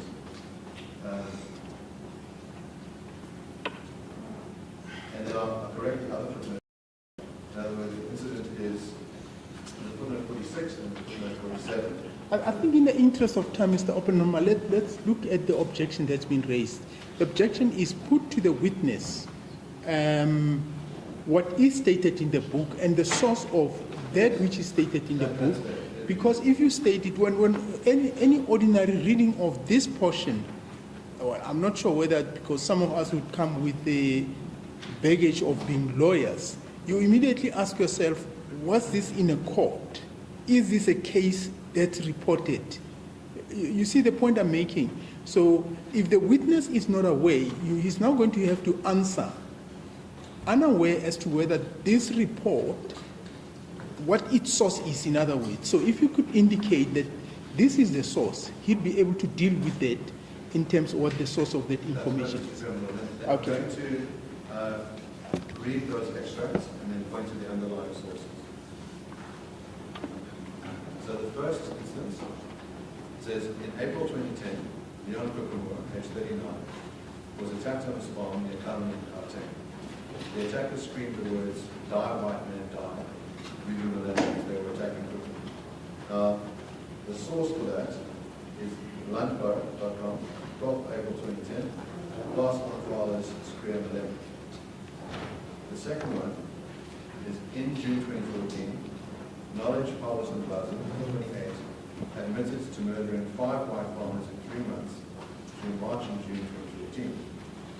Quote, "My hate for white people made me do anything." He described his conduct as merely going to work and boasted in the courtroom about the fact that he had 6 murders under his belt. They also had money which he wanted, the judge said, once again proving that murderer had a racist motive as well as a simultaneous motive to commit robbery, disproving the notion that a farm attacker can only have a single motivation, as was assumed by the community of inquiry into farm attacks. Now, 47, which is that the judge said, that references an IRL article in the Life, 24th of June 2016, and the article is entitled, "My Hate for White People Make Me Do It." Now, you stated earlier that there are no murders of white people. What you say you mean by that is they are just murders. Now, I've given you 2 examples where the contention is that these are racially motivated. And No, someone says, no, but Mr. Oppenheimer, it's unfair to say to the witness, you said they are just murders. He said there are no farm murders, but there are murders in the country.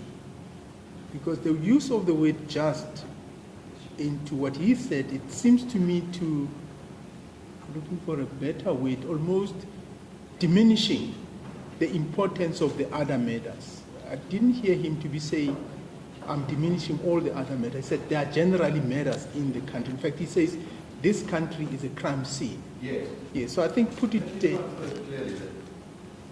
First of all, is it your contention that there is a murder problem today? Is it your contention that there's a problem with murder today? Yes, yes. Now, I've given evidence, well, I'm giving you two examples of cases that are reported of people that were murdered with racial motives on the ground because they were white. Do you accept that it could be a reason to murder someone through racial hatred because someone was white? You see, one, the book you are reading from is badly written and is not peer-reviewed and therefore cannot be used as an authority. Two, in the same book, the discredited book that uses this court to sell itself, said, I've got a Facebook page where I wrote things on my Facebook. It is not disputed yet, my lord, that I've got no Facebook page and therefore I could not have written the things that the book says I've written. So this book has got no authority, none whatsoever. No, but you said you read to me a book. Am I answering that book? Yes. So you bring a book here that is so discredited and written by a non-thinker, and you want me to engage with a person with a brain the size of a peanut. I cannot do that. There is no problem of white people being killed. There is no problem of farmers being killed, my lord. Because if you want to use that in comparison with black people during apartheid, it was a system designed to kill our people. The wars of dispossession, the 1976 June 16 uprising, the riots of the 80s, the system attacked our people and killed them. Now, in this case, there is no system that said, we now are going to kill white people. Well, Mr. Malema, can I just interrupt you? I think let's focus on the question so that we can finish. Yes. I really want to finish this matter by the end of this week because I've got other commitment that I've got to take on next week. And if this end up in a reserve judgment, a reserve part head, it's something that I would hate to do. I don't like part heads. I think the question, maybe if you permit me, Mr. Oppenheimer, Mr. Malema, I think the proposition or the points made to you is that we hear your point about the status of the book. We've noted that. But the point that's been put to you is that in this book, it has been reported that in April 2010, Mr. Kukemu, who, when you read from the book, it suggests that he was a farmer. On June 2014, Knowledge Paulos Mdlanzi admitted having murdered a white farmer. So that's the question that now is being asked to you in the context of you having said there are no white farmers being killed. What's your response to that? That's supposed to be a decision by the system that we're going to kill white farmers. There is no any establishment that has taken a conscious decision to engage on the killing of white farmers. There will be individuals informed by acts of criminality who engage in those types of activities. And therefore, it cannot be generalized, my lord, to a point where the UN must be addressed that there is a problem of murdering white farmers in South Africa, as if there was an institutional decision to do so. Okay. Yes, Mr. Oppenheimer. Let me ask you a simple question. It seems like you can have institutional discrimination and you can have individual acts of discrimination. Is No, it's an individual act of criminality. Can an individual have a racist intent and act on it? Absolutely, like the one who wrote the book. Now, is it the case that your denial is a very broad denial? There are no white people being killed. You now want to say, well, what I mean by that is there's no gigantic system in place which calls for orchestrated killing of white people. You know, that's not what you said in your speech. You use very short language, say, to deny. In other words, it's the kind of move that Holocaust deniers make. They say, no, I'm going to say there was no Holocaust. When you ask me about it, what I'm going to do is say, well, maybe the numbers are different. I'm going to moderate it. I'm going to do a Martin Bailey image where I say the outrageous thing, and then when under pressure I sort of pull it back. That's what you're doing, really. I never said, no, this matter. No, I never said that. Yes, my friend. Again, Your Lordship, we refer to this idea of distortion. This question was put to the witness earlier. His response was, you claim a short clip which does not give a context. You claim what you want to play, and you cannot allow the video to run so that we have full context. Because the witness says, immediately after saying what you are quoting, I qualified that by saying there's a general criminal problem of murders in general. So the idea that there's no farm murders and there's no white murders is that you seem to isolate out of what is a general problem, which is of murder. And that's the context the witness gave. To now suggest that all he said was that is misleading. None of that speech was shown in court, the 20-minute speech. The salient portion of it for our purposes is that Mr. Miller issues two denials.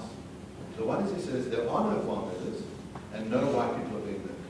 In court he then says, I'm going to gloss that, I'm going to downplay it, I'm going to say something different. And my point is that's not what you said to the crowd. So you get to have your cake and eat it. You get to say the outrageous thing to the crowd. And then in front of these cameras, in front of this court, you can present yourself as someone moderate. And that's the game that you're playing.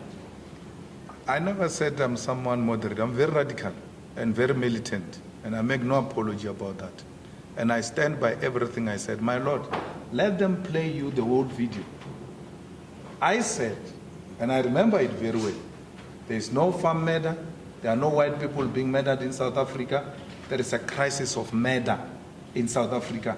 And this thing of elevating the killing of white people as if it's more important than other people who are being killed in the township, it's wrong. Let them play the whole video. And not even the whole video. Just from where they cut it, I take it further there. Because if you check where they cut it, it's not thank you. So he wants to create an impression that I say something else outside and I come here and say something else. I'm saying the same thing consistently from when I was in Congress of South African Students. Everything I say, I said it when I was still young. And I keep on repeating it because they've not been achieved the strategic objective of the revolution. So never create any doubt that I will come here and change. No, play the whole video. You will hear me saying that South Africa has got a problem of murder. Now, you're playing a interesting game here, where you want to say this is elevating the murder of white people to some higher status. But actually what it is that you're doing is downplaying it by saying, well, other people are murdered in other areas, we shouldn't pay any particular attention to this. I'm not downplaying it. Murder is murder. It knows no color. And therefore, all of murder cases must be dealt with as such, whether white or black. That's what your client is seeking to do, to elevate and create an unnecessary panic. My Lord, this is how the Afriforum exists.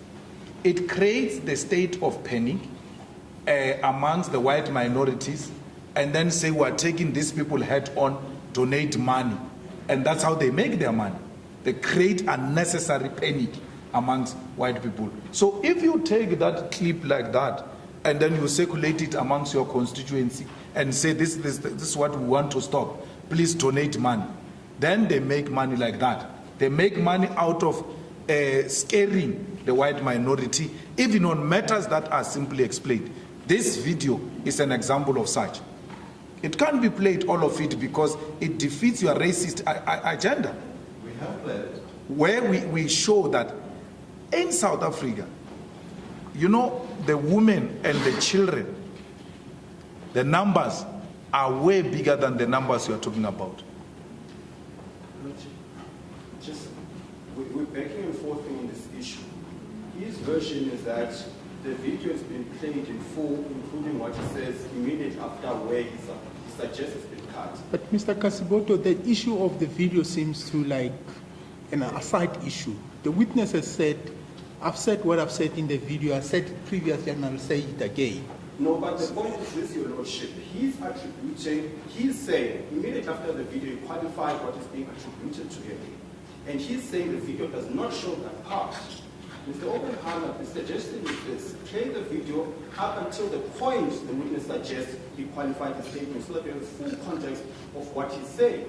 It's prejudicial to the witness to say, you said there's no farm murders, there's no white murders. That creates an impression.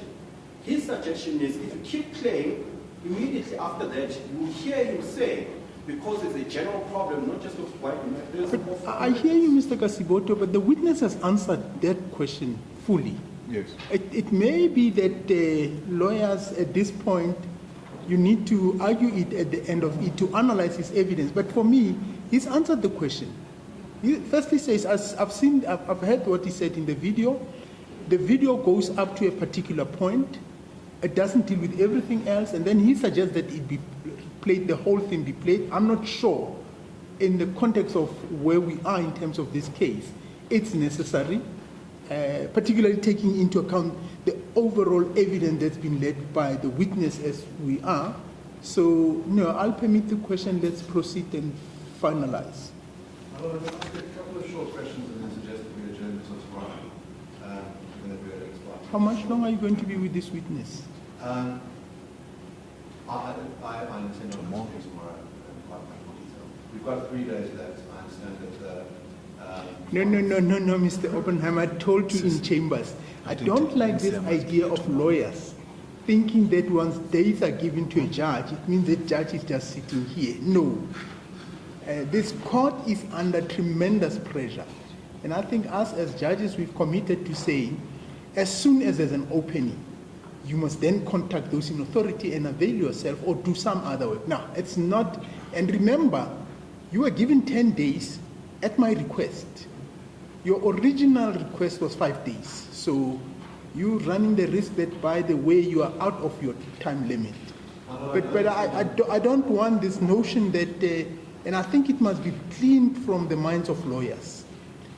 This court just doesn't have the time. I wish it had the time, but it just doesn't have the time. The notion that you are given 5 days, therefore we can proceed on the 5 days, nah, it's wrong. And so if we finish tomorrow, I can assure you, you will see the way the system works now, it will be picked up that Molatlegi is now free and there's something that he needs to do. Okay, but my anxiety now, tomorrow it's Thursday. He still has how many witnesses? We still have an expert witness. I don't know how long that witness takes. And if it overflows, it's not finished on Friday, then we have a problem. Yes, my Lord, from my discussions with my own friend on that front, I understand that the evidence presented by that term is quite narrow, and that my cross-examination is quite narrow, and that we have every intention of concluding by Friday. But I think, in other words, I'm going to ask a few more questions today, but okay, that continue tomorrow. Mr. Rutz's testimony, which was the majority testimony, was that I think lasted 3 days. This will be 2 days. Okay, that's fine. Let's finish for today then. Just for a second, Your Lordship, just so we manage time, can we perhaps get a sense from my learned friend in terms of time frames, hours and minutes, there about how long it intends to take? Because I would have suggested to this court, if it's going to take an extra hour and a half, 2 hours, then perhaps we could consider the idea of finishing with this witness today and then start with the expert witness tomorrow. My Lord, the difficulty, of course, with cross-examination is that it depends on how long the answer is. I wouldn't want to keep us here until 6 tonight, only to say I need to keep on answering questions. It is less available. I don't foresee cross-examining beyond tomorrow. And I understand that it was the last remaining witness. I thought you'd say to me, not beyond tea time tomorrow. If you say not beyond tomorrow, it means tomorrow by this time, we'll still be on this witness. I imagine that we'll be finished with this witness by tomorrow, by the end of tomorrow. And that then on Friday, the final witness will be able to testify, be cross-examined, and be re-examined by the Friday. Okay. Well, that seems like something beyond my control. You've heard what my views are. Then let's finish whatever questions you wanted to ask today, and then we'll take it up from there.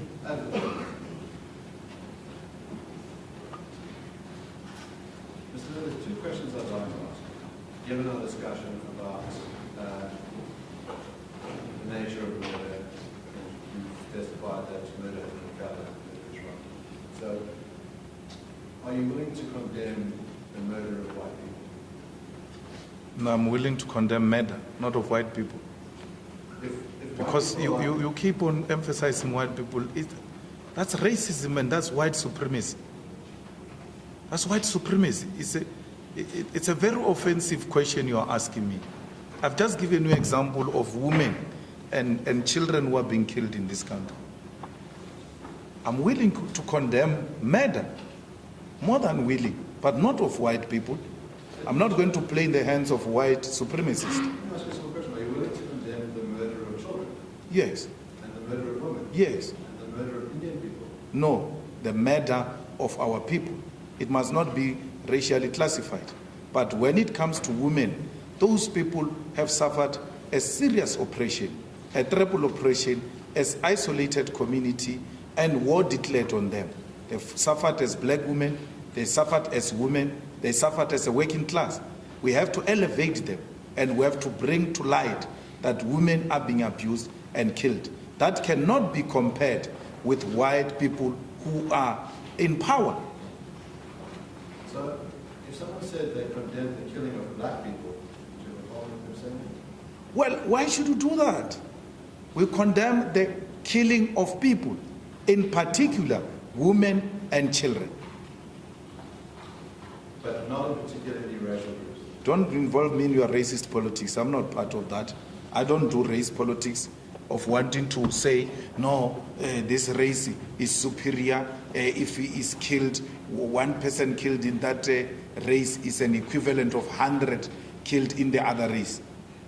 No such claim has been made. That's what you are doing? If a black person or white person were killed, one on each side, would you say that is equally bad? Come again? If one black person and one white person were killed, is that equally bad? It's very bad. Murder is wrong. They're equally bad. They're equally bad. It's murder. Yes. It must be treated as such. We've seen you marching here for farm murders and all of that. You have never marched for killing of women. You have never marched for a murder that occurs in the townships there. Because yours is race. It's not murder, it's not crime. You are pursuing racist politics. When you say you, just let me clarify. I told you when I say you, I mean your client. Yes. Now, are you willing to condemn the murder of Brendan Horner? Who? Are you willing to condemn the murder of Brendan Horner? Who's that? Brendan Horner is the farmer who was murdered. The one you are There was a quoting. court case in Senegal. Huh? The reason why there was a court case in Senegal is because Brendan Horner was 21 years old, was a farm manager, was murdered, and his body was put on a pole. And I imagine that you would be aware of that because you appeared in Senegal. I'm asking a very simple question. Are you willing to condemn his murder? I will condemn murder as an act of criminality. But, my Lord, again, there is a new definition of a farmer now, that a farm manager is also a farmer. Because we thought that when you say farmers, you are referring to the farm owners. But let's put it differently. There are many black people who are killed there in the farms. It's never called a farm murder. But when there is a white worker who's not an owner is called a farm murder. But when it's a black person who dies in the farm, it's not called a farm murder. If you have read Mr. Roots' book, you would note that those farm attacks and farm murders explicitly include people of all races. Where has Mr. Roots and his cohorts gone to march and turned police vans upside down because there is a black farmer, referring to a worker, farmer, killed in a farm? Where? Don't tell me about what he writes in the book. Tell me if he has ever marched because a black person has been killed, my lord, in a farm and killed by a white farmer. Where has he ever marched? He has never marched because his is racism. The hours are called workers. They are paid with alcohol. They are ill-treated. They are not regarded as farm workers even when they are working in the, they are not regarded as farmers even when they are working there. But now, if a white farm worker dies, we are told it's a farm murder. And then there must be a march. When our people die every day in the farms, some of them killed by white farmers, you never march. The hypocrisy. That if you've been present in court, you have noted that the pastoral counsellor talked about what Afriforum's trauma unit does when there is a farm attack, and that black people and white people are affected by those farm attacks, and they play a role in counselling everyone who's affected by black and white. So they do care about assisting those that are traumatized by attacks regardless of their race. It's not true. You just pick up here and there so that you look smart to deal with this dark cloud over your head of racism, that you exist to perpetuate racial divisions in our country. So you'll choose this case there, you'll choose the case of a lady that is allegedly have been beaten by Mrs. Grace Mugabe because there is a mileage there, such things, you know. But other than that, you have no program, none whatsoever, to protect black life in the farms. That's the point I'm making. So if there are people you are cancelling, it's just this one or that one, there and there, but otherwise it's not generally what you stand for. Does the EFF have a program to protect the lives of black workers on the farms? The EFF has got a program to protect the people of South Africa, in particular black people. And the farm workers, the security guards, the domestic workers who are consistently raped in houses here by their bosses, they are our priority. We fight for them and we protect them. I find it astounding, this sort of gaslighting that you engage in when you refer to Afriforum as race baiters. You consistently describe yourselves as people who don't care about race, and then you say black people in particular. My brother, how does that work? How do you reconcile those notions? It's very important to emphasize that because those are the victims of your oppression. We want to liberate, my Lord, everyone, black and white, but in particular, blacks and Africans in particular. It doesn't mean we're not including the other race. We're putting an emphasis where the oppression is taking place. And we, to ask us to keep quiet about emphasizing black people is to ask us to die in silence. Because every time we expose this discrimination and oppression on black people, it embarrasses you internationally. If there was a group that said murder is wrong, but the murder of white people in particular is wrong, wouldn't you describe that as white supremacy? It is. It will be. Because it will not be true. It will be factually incorrect. When you put an emphasis, is because majority of that which you condemn is taking place at that level.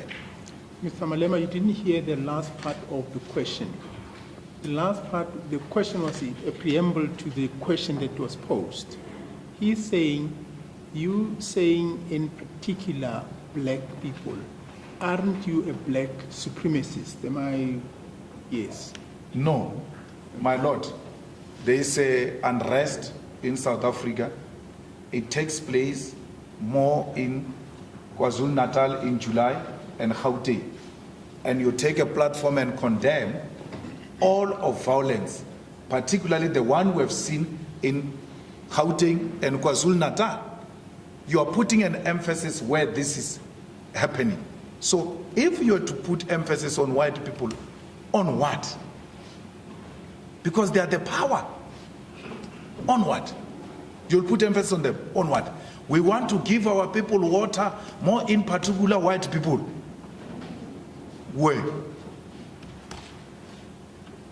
So in other words, you say we want to provide services to our people, particularly black people.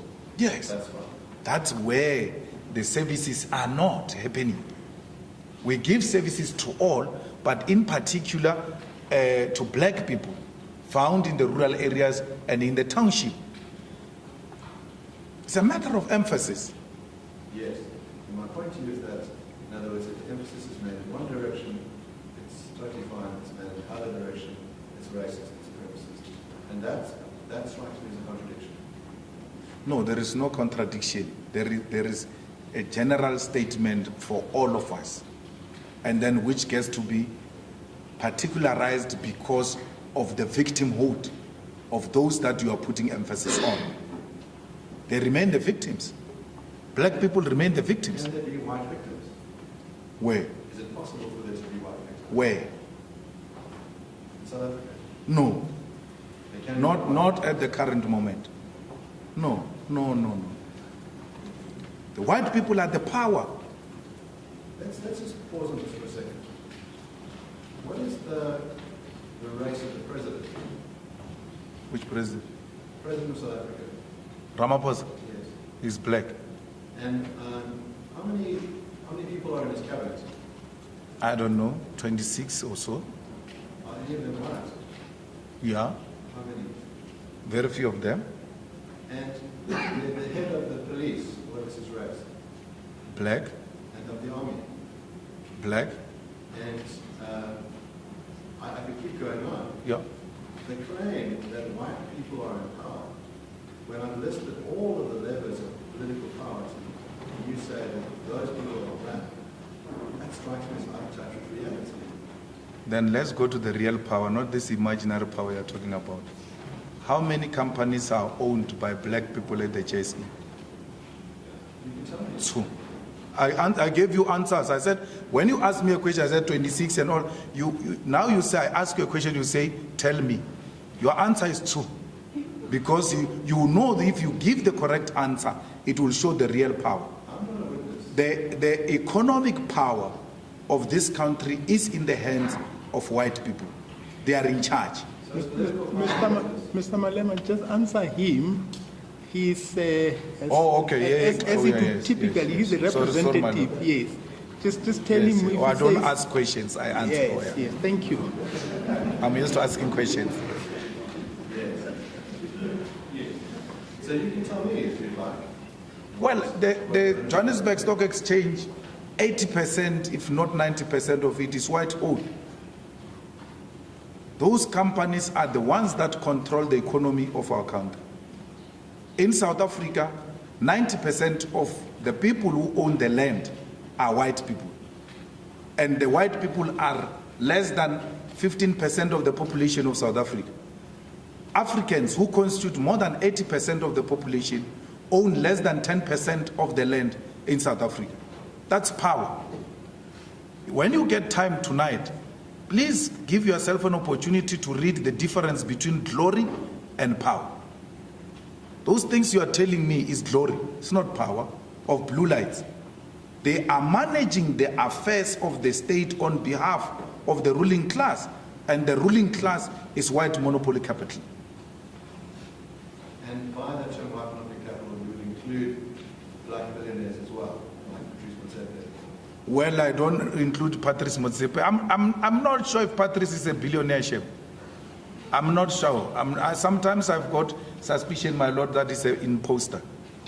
I'm not sure. I don't agree. I'm not sure. And majority of the people you refer to as black billionaires, by the way, majority of them are imposters. They are posturing. They do not own and control the claims that they are owning. So I don't know. I don't know of any owner of the means of production who is black and African. I can see that people who are fighting to enter that level, but as to whether they own is something else. I don't know. I mean, we were told here, my lord, that our president is a billionaire, that he will never ask money or steal money from anyone. This is the man who must elect. Then, boom, the man has taken money from other billionaires to finance his campaign of CR17. Which billionaire does that? He presides over a party that cannot pay salaries. As a president, it comes back to you that your party hasn't paid salaries. Why would a billionaire not pay salaries of his staff members? I think he just likes being called a billionaire. Just likes being called a billionaire. But the man doesn't have anything, Chef. They just like being called those things. I don't think they are real. I don't know. I doubt. Well, that might be a judge to it. Okay, thank you very much. Sorry, you want to say something? Sorry, yes, Mr. Kasiboto. Your Lordship, mine is a concluding remark. I'm just very well aware of the constraints we have.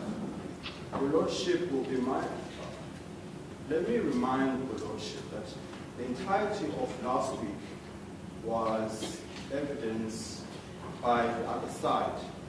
Part of this week up until yesterday, again, it was the evidence of the complainant. We're left with 3 days of the total 10 days we're given. Now, the difficulty with that is that now it pushes me in terms of how I structure my argument and how much time I have with my expert. A large part of today dealt with political matters. For the longest time, we had a debate around expropriation without compensation and what have you. Political subject matter. Very little of today dealt with the subject matter. So I'm going to ask for the court's tightening in respect of that and focusing the debate and the trial around the question of Section 10. Politics and everything else, I have to submit to Your Lordship, has no place before this court. As a matter of fact, perhaps I should ask Your Lordship, if you are so minded, to perhaps see us at chambers, me and my counsel. But we certainly will follow in that respect. Well, just to be fair, the evidence that was led at the beginning was about the National Political Party, what the 7 pillars are. That evidence was led in chief, and the complainant must have an opportunity to interrogate that evidence. If there's a complaint about political nature being dealt with today, that concern cannot be raised against the complainant. As the respondent's case in this put forward. No, Mr. Kasiboto, all I said, and I can see it comes from my comment that I made earlier on. And I'm trying to think now, age just takes away a lot of things. But there was a quote by a colleague of mine in the labor court where he was dealing with the issue of speed and justice. He said something along the lines of expedition resolution of disputes can't trump justice. Now, ultimately, what we would have to do in the circumstances, we'll have to look at it. And I just want to say to you, I don't think that whatever I said should constrain you in preparing for your case. If you need more, and I'm not sure, you said to me you'll have 2 witnesses, but if you need your time, we'll have to find that, unfortunately, or fortunately. So I don't think it should be, let me put it this way. Ultimately, it would be my responsibility to find the time to deal with whatever remains to be dealt with by the end of this week. So I think let's leave it at that, and we'll take it up from there. Mr. Malema, we're going to adjourn for today. You are still under oath, if I may remind you, and that you can't discuss this case with any person without prior permission of the court. Thank you very much. The court shall adjourn.